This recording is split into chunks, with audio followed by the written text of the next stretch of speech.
안녕하세요. 저는 경기도에서 아들을 키우면서 살고 있는 43세 여성입니다.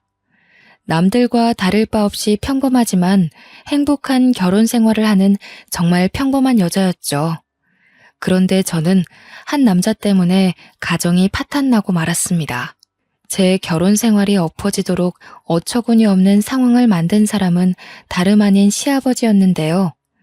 제가 이렇게 된 건 시아버지의 은밀한 유혹을 과감하게 뿌리치지 못해서 해서는 안 되는 거래를 했던 제 잘못일지도 모릅니다. 저도 사람이고 여자인지라 그런 은밀한 유혹을 차마 거절하지 못했고 시아버지가 파놓은 함정 속에 빠져버리고 만 것입니다. 정신 차렸을 때는 이미 늦어서 빠져나올 수 없게 되었죠. 시아버지는 제가 덫에 걸려서 꼼짝 못한다는 걸 알고 그동안 숨기고 있었던 추악한 본 모습을 여지없이 드러냈습니다. 3년이 지난 지금도 그때를 생각하면 머리가 어지럽고 가슴이 두근거립니다. 그 당시에 저는 도와주는 사람 하나 없이 혼자만의 힘으로 악마 같은 시아버지의 손에서 벗어나야만 했습니다. 제가 무슨 일을 겪었는지 시아버지를 만나기 전부터 자세히 말씀드리도록 하겠습니다. 사진을 찍는 걸 좋아했던 저는 대학에 들어가서 사진 동아리 활동을 하면서 남편을 만나게 되었습니다. 제가 사진을 좋아하게 된 건 부모님의 영향이 컸죠. 저희 엄마는 사진 작가셨고 아버지는 엄마의 열렬한 팬이었습니다. 그래서 부모님은 주말이나 휴가철이 되면 어김없이 저를 데리고 사진을 찍으러 나가셨어요. 그러고 보니 저도 자연스럽게 사진을 좋아하게 되었고, 고등학교에 들어가자마자 아버지에게 비싼 카메라를 선물 받기도 하였습니다. 당연히 저는 대학을 다니며 사진 동아리 활동에 열정을 다했습니다. 정말 사진이 좋아서 동아리 활동에 온갖 정성을 다했는데 그곳에서 남편에게 반하게 되었죠. 남편은 사진 동아리 회장이었고 군대를 다녀와서 저보다 훨씬 연상이었습니다. 저보다 사진에 대해 많이 알았고 전문가 포스가 느껴져서 한눈에 반할 수밖에 없었는데요. 저는 주로 풍경 사진을 찍었지만 남편은 인물 사진을 주로 찍었습니다. 남편은 아이들이나 도시인들의 모습을 포착해서 필름에 담는 걸 좋아했거든요. 동아리 지도 교수님도 남편의 사진을 볼 때마다 훌륭하다면서 칭찬을 아끼지 않으셨습니다. 야, 얘들아 이것 봐라. 정욱이 사진에는 이 이야기가 들어있어. 딱 봐도 사진이 살아있잖아.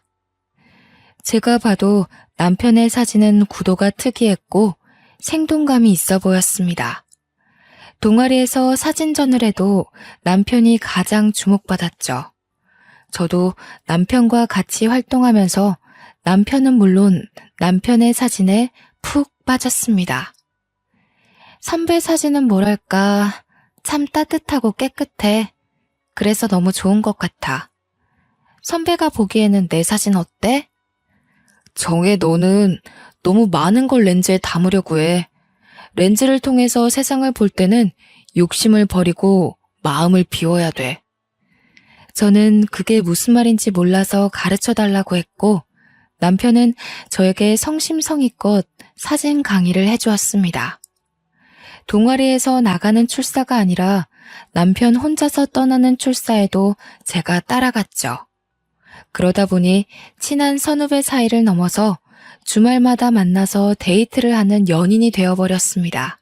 나중에는 저희 둘만 따로 시장이나 거리를 누비면서 인물 사진을 찍기도 했고 인적이 드문 산이나 계곡을 찾아서 아름다운 자연을 렌즈에 담기도 했어요. 그리고 남편이 졸업을 할 무렵에 제게 프로포즈를 했습니다. 남편의 프로포즈는 독특했어요. 사진을 찍는 사람답게 저를 곁에서 지켜보면서 찍은 여러 장의 사진들을 모아서 주었습니다. 남편의 사진 속에 담겨있는 제 모습을 보니 부끄럽기도 했지만 제가 특별하게 느껴지더군요. 그래서 결혼하자는 약속을 하고 남편이 직장을 구하자 바로 식을 올렸습니다. 이제 남편을 내조해주며 화목한 가정을 꾸리면 되겠다 싶었는데 그때부터 문제가 생겨버렸습니다. 시아버지께서 결혼하면 시댁에 들어와 살라고 하시더라고요. 저는 당연히 분가할 줄 알았는데 느닷없이 시댁살이를 하라고 하니까 당황스러웠습니다. 시댁에 와서 살라고요? 상견례 때는 그런 이야기 없으셨잖아요. 그걸 미리 말해야 하니? 넓은 집 놔두고 돈 들여서 새 집 구할 필요는 없잖아. 그리고 나도 며느리가 차려주는 밥상 한번 받아보자. 시아버지의 말에 저보다 시어머니가 먼저 반기를 드셨습니다. 요즘은 며느리가 들어와 살겠다고 해도 시부모가 눈치 보기 싫어서 나가라고 하는 거 몰라요? 당신은 편할지 몰라도 나하고 며느리는 불편하단 말이에요. 오호, 누가 평생 데리고 살겠대? 손주 생기기 전까지만 같이 살자는 거야. 원래 가족이란 같이 살면서 정드는 거라고. 당신은 아무것도 모르면서 가만히 있어. 시어머니는 그냥 둘이 나가서 살아라고 하셨지만 시아버지는 끝까지 고집을 피우셨습니다. 결국 저희 남편도 시아버지 말대로 하자고 해서 시댁살이를 하게 되었죠. 저는 그래도 그동안 봐온 시부모님 성격을 알고 있기에 같이 살아도 괜찮을 거라고 생각했습니다. 그런데 막상 살아보니 제가 생각한 거랑 다르더군요. 시아버지께서 부지런해도 너무나도 부지런해서 울고만 싶어졌습니다. 시아버지는 새벽 4시만 되면 어김없이 일어나서 하루를 시작하셨거든요. 그 덕분에 저까지 새벽잠을 설치게 되었습니다. 게다가 시아버지는 아침을 꼭 챙겨 드셨습니다. 남편과 저는 간단하게 빵과 우유로 아침밥을 챙겨 먹거나 아예 건너뛰었는데 시아버지는 아침 식사를 거하게 차려드려야 했습니다. 최소한 5가지 이상의 반찬과 국이 있어야 했는데요.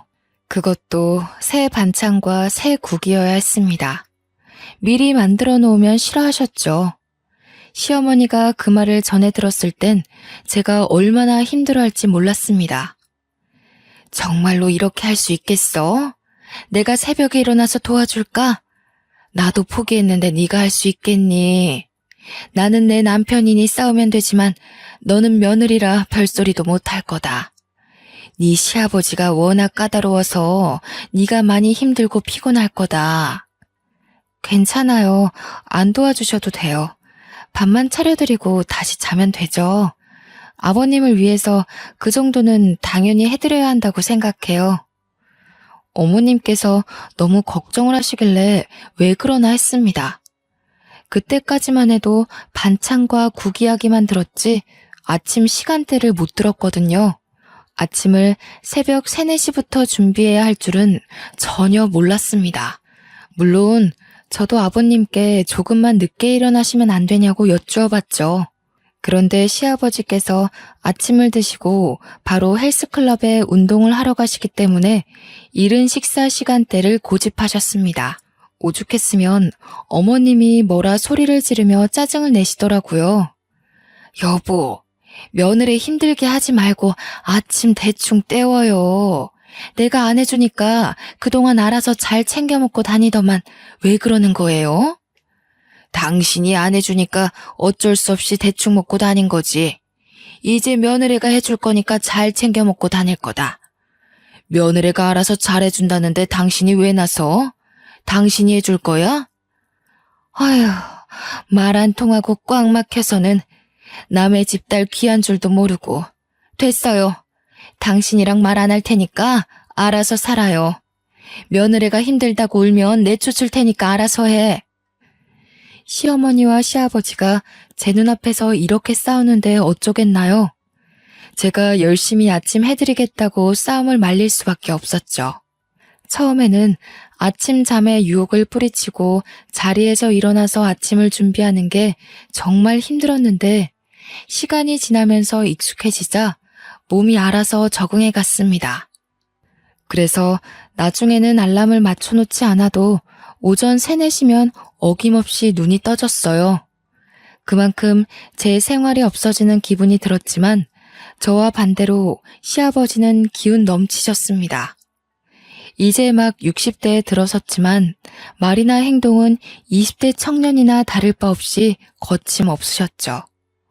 옷차림도 정장 같은 건 쳐다보지도 않으셨고 늘 활동하기에 편한 티셔츠와 청바지를 입으셨습니다. 남편 말로는 아버님께서 물려받은 재산 없이 자기 힘으로 기업형 부동산을 운영했다고 하는데 그래서 그럴까요? 남들과 다른 점이 많이 보였습니다. 저한테도 부지런함을 강조하며 앉아있는 꼴을 보지 못하셨습니다. 집안일에 트집을 잡으시면서 저한테 끊임없이 지적하셨죠. 얘야, 저기 저거 보이니? 장식장에 먼지 쌓인 거. 저거 보이면서 모른 척 하는 거지? 너처럼 게으르면 안 되는 거다. 당장 일어나서 저것부터 닦아라. 여자가 돼가지고 왜 이렇게 집안일을 못하니? 그것밖에 못 배웠어? 아, 네. 지금 치우겠습니다. 여기만 닦아도 될까요? 무슨 소리? 여기도 닦아라. 그리고 여기도 정리해. 너무 지저분하다. 체력이라도 안 좋으시면 쉬실 때 저도 같이 쉴 수 있는데 그러지도 못했습니다. 낮잠도 안 주무시고 눈에 불을 켜면 집안일에 흠이 없는지 감시하셨으니까요. 이게 다 하루도 빠지지 않고 헬스클럽에서 하시는 운동 때문인 것 같았습니다. 체력이 있으니 저를 못살게 구는 거겠죠. 집안일 하기도 벅차 죽겠는데 저한테 몸매 지적까지 하셨습니다. 남편이 퇴근하고 와서 소파에 누워있길래 저도 같이 누워있었는데 아버님이 저한테만 뭐라 호통치시더라고요. 아유, 너는 내가 볼 때마다 누워있는 것 같다. 여자가 돼가지고 몸매 관리도 안 하는 거냐? 어째 갈수록 살이 붙는 것 같아. 곧 애도 가져야 할 텐데 뱃살이 늘어나면 애 낳는 것도 힘들어진다. 나를 봐. 어디에 가도 환갑을 넘긴 나이라고 하면 모두 깜짝 놀라. 네, 해야죠. 해야 되는데 몸이 안 따라주네요. 아버님께서 제 몸을 위아래로 훑어보시더니 자기 몸을 보라며 근육질 몸매를 자랑하셨습니다. 안 그래도 결혼 후에 나날이 늘어가는 뱃살 때문에 걱정됐거든요. 게다가 운동하러 간다고 하면 아버님 눈을 피해 조금은 쉴 수 있을 것 같아서 시아버지가 다니는 헬스클럽에 등록했습니다. 그곳에서 비교적 수월해 보이는 요가 수업을 등록해 마음의 위안을 좀 얻으려고 했는데요. 그런데 그 헬스클럽에 들어간 순간 이상한 느낌이 들었습니다. 제 또래가 별로 없더라고요. 50대 이상의 중년 아줌마들만 운동을 하고 있어서 의아한 느낌이 들었습니다. 아줌마들도 제가 신기했는지 저를 보자마자 깜짝 놀라면서 반겨주더군요. 아이고, 오랜만에 젊은 아가씨가 들어왔네. 안녕하세요. 결혼한 지 이제 2년 됐는데 아버님이 운동을 하셔서 따라왔어요. 혹시 저희 아버님 알고 계시나요? 아버님? 설마 최 사장 말하는 건가? 어머나, 최 사장 며느리란 말이야? 아유, 그 깐깐한 최 사장의 시아버지라니 참 힘들겠어. 저희 아버님을 아세요? 친하신 거예요? 말도 마. 그 양반이 몸이 너무 좋아서 이름 났어. 성격만 안 깐깐하면 아주 인기 짱일걸? 아주머니가 하는 말을 들어보니 아버님이 헬스클럽에서 유명 인사인 것 같더라고요. 몸을 만들려는 중년 남자들이 제법 많아서 아줌마들이 운동은 제쳐두고 남자들이 운동하는 걸 구경하는 것 같았습니다. 그렇게 헬스클럽을 다니면서 아주머니들과 수다를 떨게 되었는데요.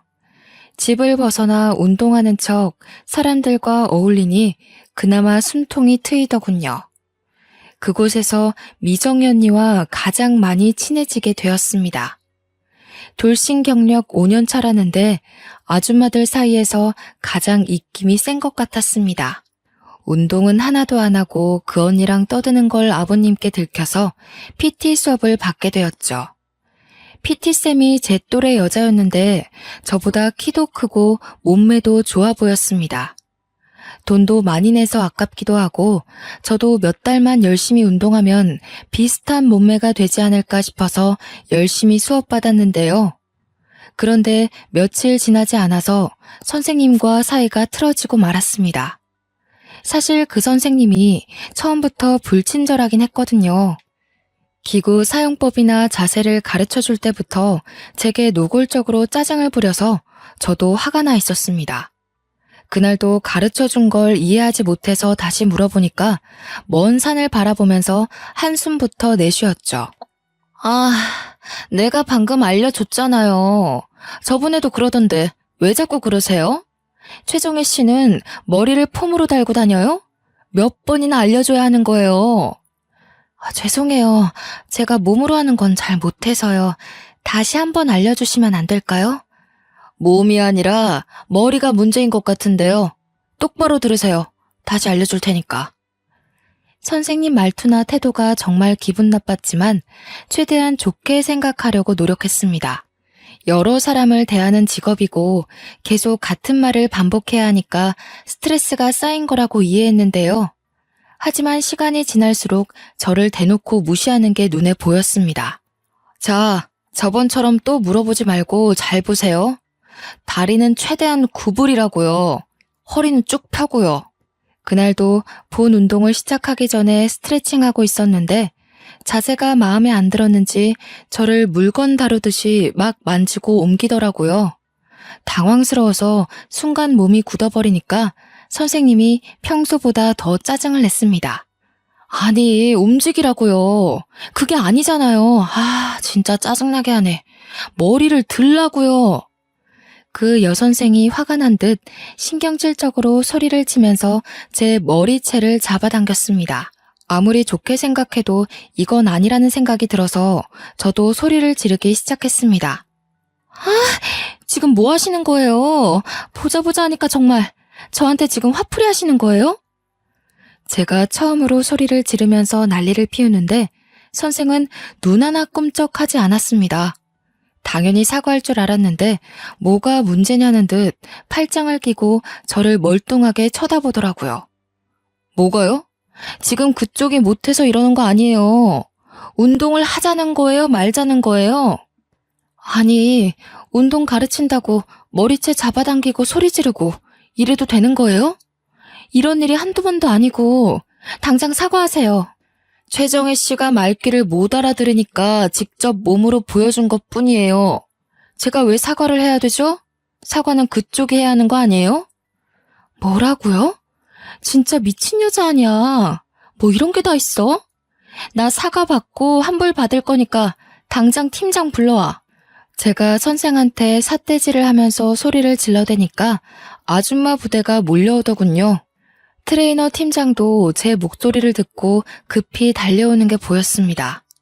저는 사람들 앞에서 당한 일들을 그대로 말했지만 저한테 갑질을 해댄 선생은 제가 하는 말이 거짓말이라고 하더라고요. 팀장은 누구의 편도 들지 못한 채 난처한 표정을 짓고 있었습니다. 그때 미정희 언니가 나서서 CCTV가 달린 곳을 가리키며 말하였습니다. 팀장님, 왜 가만히 서 있는 거야?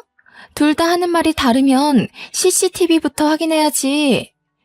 팀장이 CCTV를 확인해보겠다고 하니까 그 자리에 있던 모든 사람들이 사무실로 우르르 몰려갔죠. CCTV 영상을 재생시키니 역시나 선생이 제게 저지른 짓이 그대로 드러났습니다. 어머, 세상에 저게 뭐야? 머리채를 잡고 삿대질까지 하네. 선생님 원래 그런 사람이었어? 어휴, 뭐야. 무서워서 못 쓰겠네. 정말이네. 잘하면 한 대 칠 기세야. 너무 무섭다. 도대체 왜 그런 거야? 우리한테는 그런 적 없잖아. 우리보다 어려서 만만했던 건가? 아니, 그게 아니라 저는 잘 가르치려고 했는데요. 뭘 잘 가르치려고 했어? 딱 봐도 머리채 잡고 삿대질밖에 안 했구만. 맞아. 정신 나간 거 아니야? 동네에 소문내서 장사 못하게 해줄까? 아줌마들이 소문내자면서 수군거리기 시작하자 팀장이 그 선생에게 정중히 사과하라는 지시를 내렸습니다.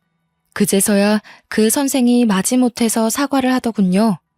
저는 환불해달라고 했다가 팀장의 설득에 넘어가 담당 트레이너를 교체하기로 했습니다. 팀장은 제게 다른 남자 트레이너를 붙여주었는데요. 그 뒤로 그 버릇없는 여선생과 마주쳐도 인사도 하지 않고 외면하게 되었습니다.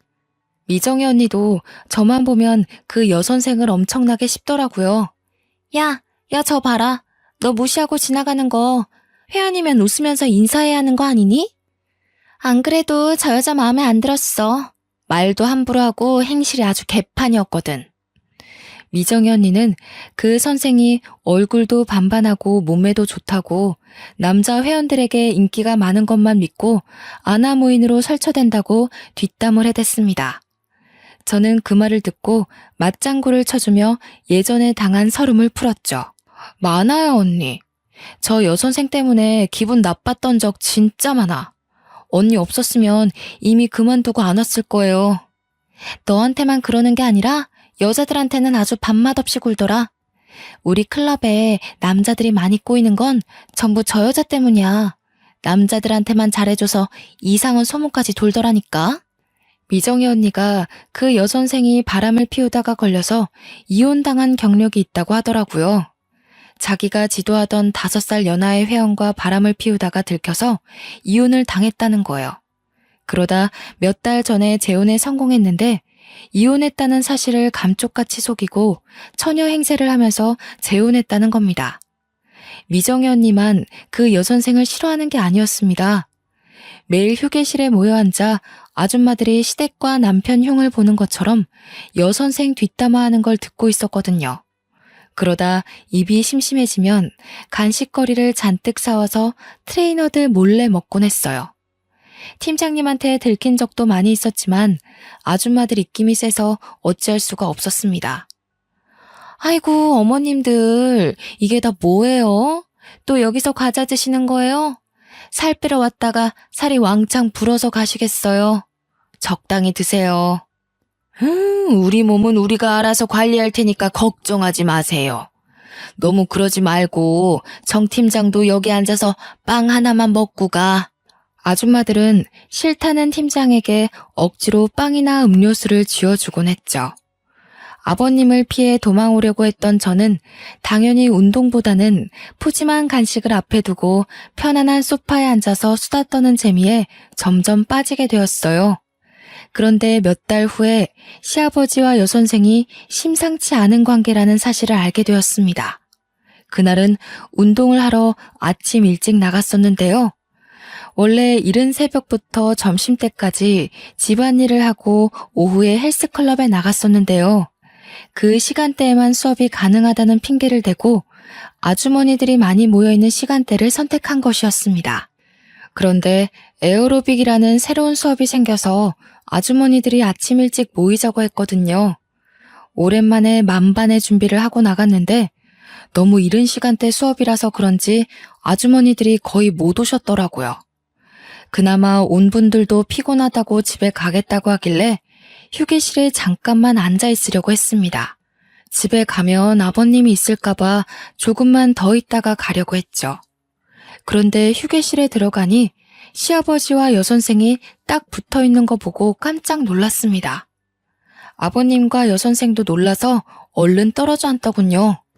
아니, 새끼 네가 이 시간에 웬일이냐? 원래 이 시간대에 안 나오지 않아? 에어로빅 수업이 새로 생겼길래 그거 들으려고 왔어요. 저는 이만 가볼게요. 아버님한테 무슨 말을 해야 할지 모르겠더라고요. 충격을 너무 많이 받았는지 머릿속이 새하얘져서 급히 휴게실에서 나와버리고 말았습니다.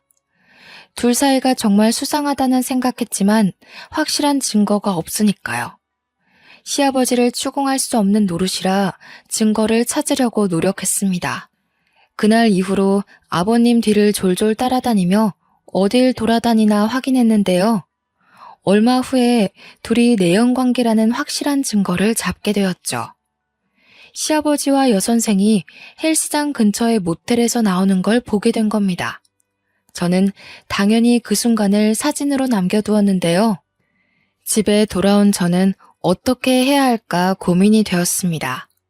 제가 다 말하면 어머님이 어떻게 될지 걱정되더군요.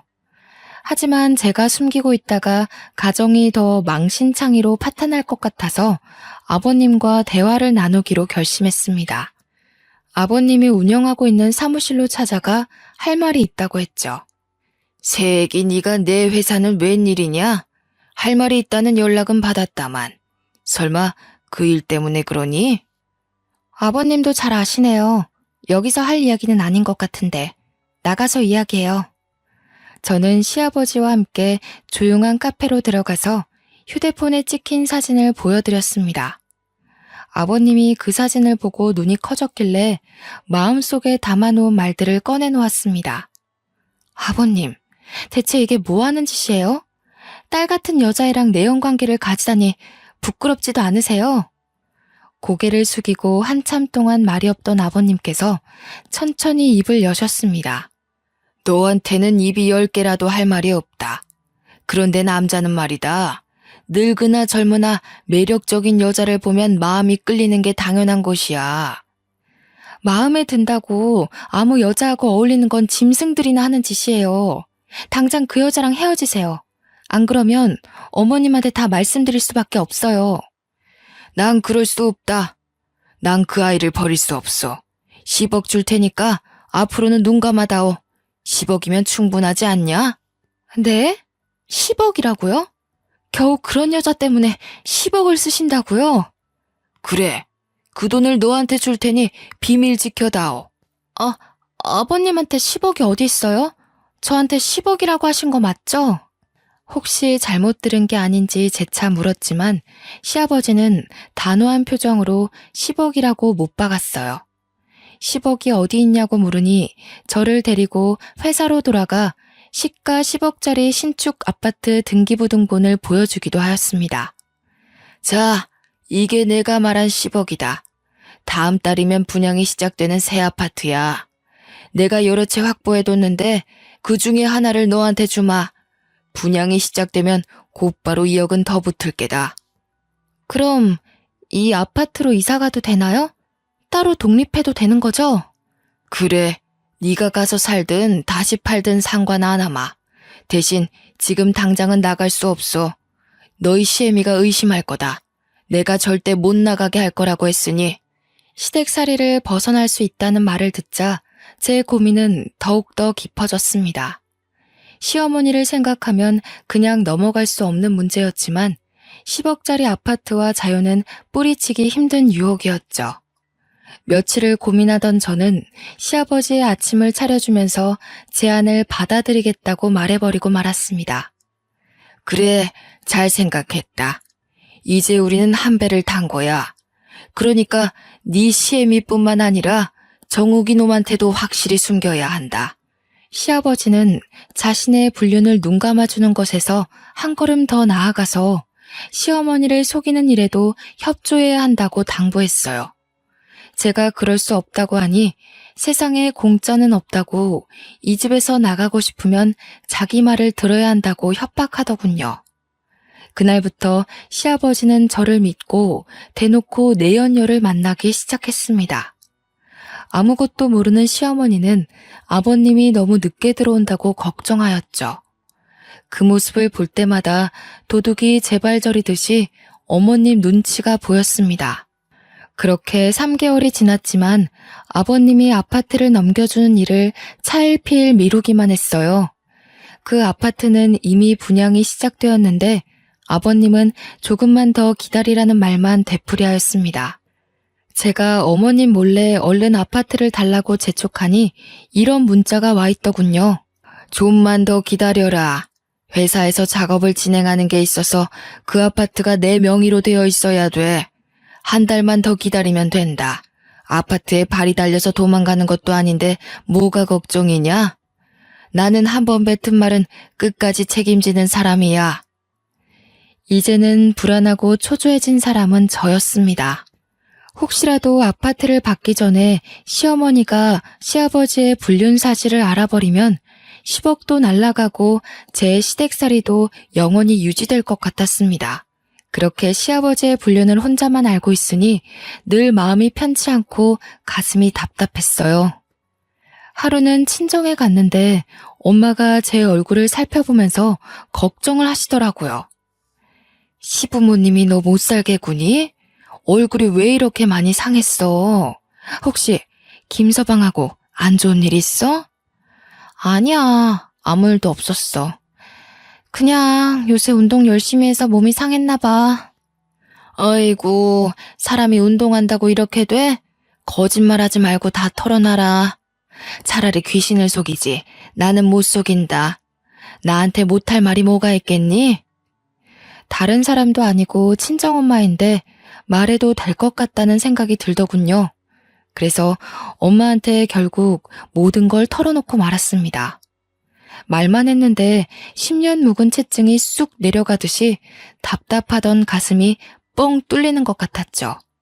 하지만 제가 시아버지 내연녀 사진을 보여주니 엄마가 그 사진을 보더니 충격적인 이야기를 해주셨어요.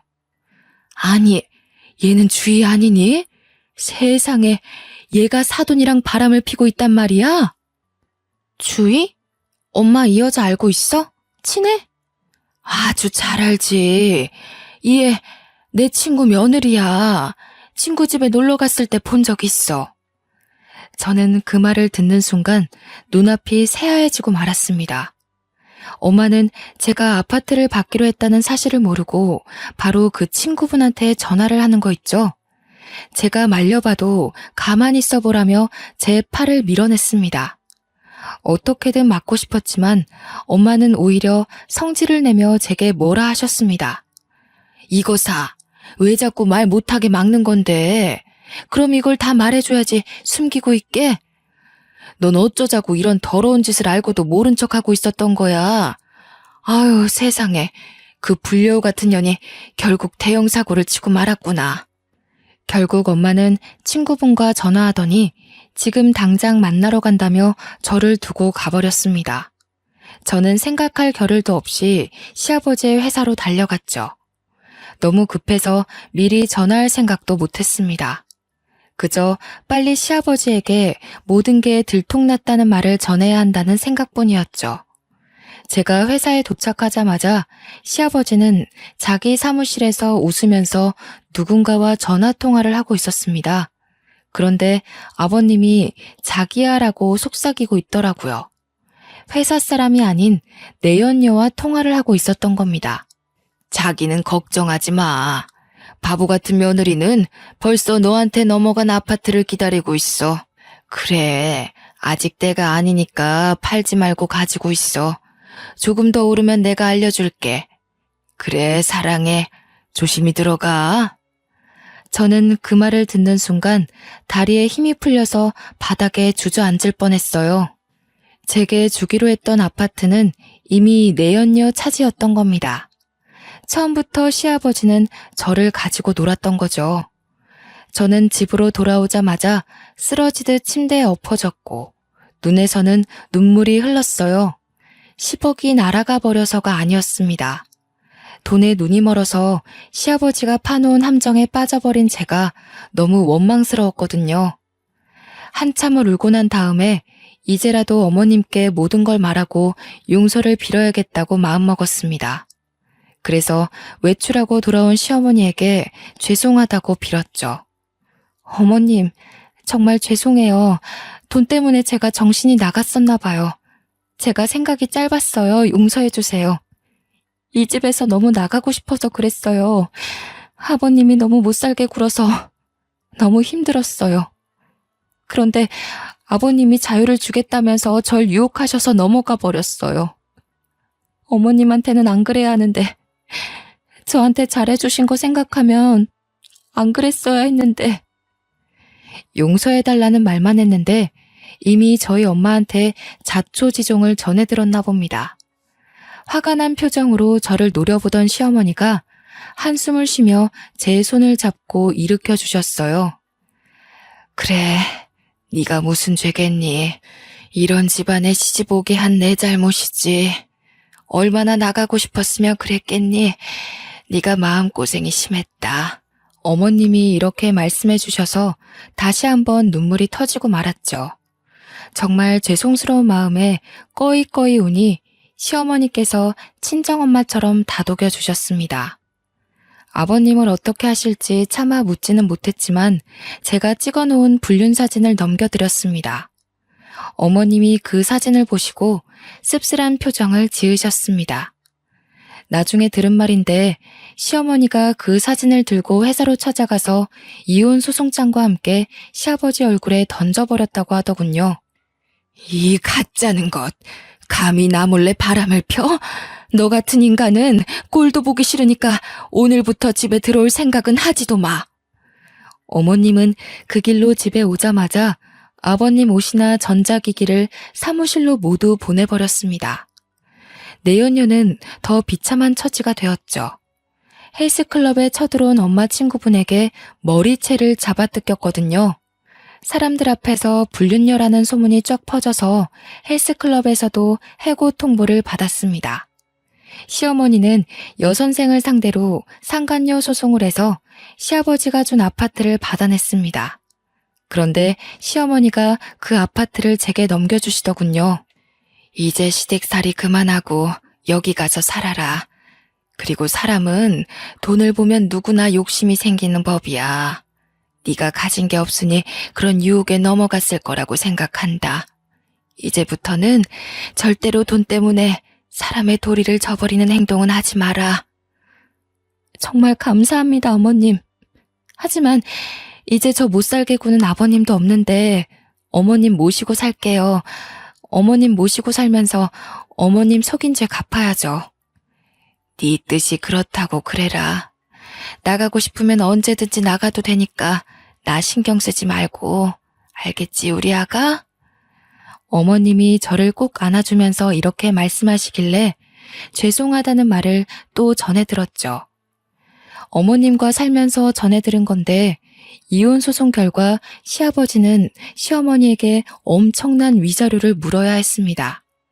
그 위자료로 저희 부부와 시어머니가 풍족하게 살고 있었는데 또 난리가 나고 말았습니다. 시아버지의 내연녀가 제게 복수를 시작한 겁니다. 저 때문에 두 번째 이혼을 당하고 가정이 파탄났으니 제 가정도 깨버리려고 의도적으로 남편에게 꼬리를 친 거였죠. 그 사실을 알게 된 연유도 웃겼습니다. 운동에 관심이 없었던 남편이 벼랑간 헬스클럽을 다니겠다고 했는데요. 당연히 제가 다니고 있는 헬스클럽으로 올 줄 알았는데 굳이 먼 곳으로 다닌다는 것이었습니다. 그래서 남편 뒤를 밟아봤는데 남편이 다닌다는 헬스클럽에 그 여선생이 헬스 트레이너로 있다는 사실을 알게 되었습니다. 불길한 느낌이 들어서 남편의 휴대폰을 뒤져서 증거를 찾아내보았죠. 역시나 남편은 그 여선생과 문자를 주고받으니 사적으로 만나고 있었습니다. 그 문자들을 보여주며 남편을 추궁하니 남편이 모든 걸 실토하고 말았습니다. 그 여선생이 남편 회사 근처에 서 있다가 번호를 땄으며 운동을 가르쳐주겠다고 불렀다는 사실을요. 하지만 저는 여선생의 유혹에 넘어갈 뻔했던 남편을 용서하기로 했습니다. 따지고 보면 저도 참 속물이었으니까요. 제가 시아버지와의 거래에 응했던 것처럼 남편도 그런 거라고 생각했습니다. 남편이 저처럼 무릎 꿇고 눈물로 속죄했으니 받아주기로 했는데요. 하지만 돈 때문에 아버지 뻘 되는 남자와 놀아났으면서 자기 잘못은 전혀 인정하지 않고 멀쩡한 가정을 파탄내려고 작정한 여자는 용서할 수 없었습니다. 그래서 미정이 언니를 포함한 아줌마 부대에게 모든 걸 이야기하였습니다. 그 언니들을 데리고 가서 여선생이 있다는 헬스클럽에 난리를 피웠죠. 헬스클럽 팀장으로 보이는 사람에게 여선생이 이 동네에서 어떤 짓을 저질렀는지 다 까발렸습니다. 결국 여선생이 그 헬스클럽에서도 해고를 당하자 제가 있는 헬스클럽으로 와 사과를 하기도 하였습니다. 하지만 저는 그 여선생을 문전박대하였죠. 그날 이후로 돈의 유혹에 넘어가 흔들릴 때가 있었습니다. 그때마다 시아버지가 제안했던 아파트를 생각하고 있는데요. 시아버지가 약속했던 아파트는 제 것이 되었지만 저도 인생 정말 똑바로 살아야 한다는 교훈을 확실하게 배웠습니다. 여러분들은 저처럼 돈의 유혹에 넘어가지 마시고 인간된 도리를 지키시길 바랍니다. 정말 창피한 일이지만 다른 분들에게 도움이 되길 바라는 마음에 이렇게 사연글을 써봅니다. 여기까지 제 이야기 들어주셔서 감사합니다.